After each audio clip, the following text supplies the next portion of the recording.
香港建造商會成立超過105年，一直係建造業嘅領頭者，致力為承建商爭取合理權益，團結各持份者，建設香港。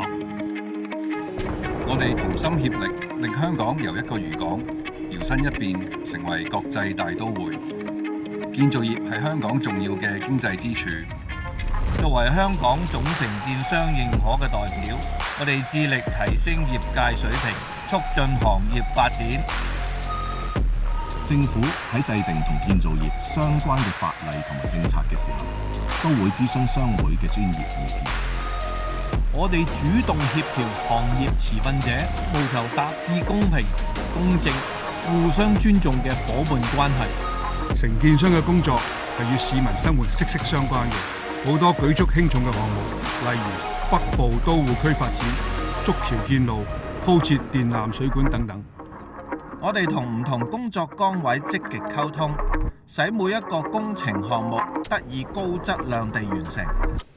我哋同政府同埋各機構攜手合作，採取多管齊下嘅措施，共建工地安全文化。透過加強應用創新科技，推進行業數碼化，達至建造業可持續發展。商會喺培育年輕優秀人才上不遺餘力，帶領建造業進入新世代。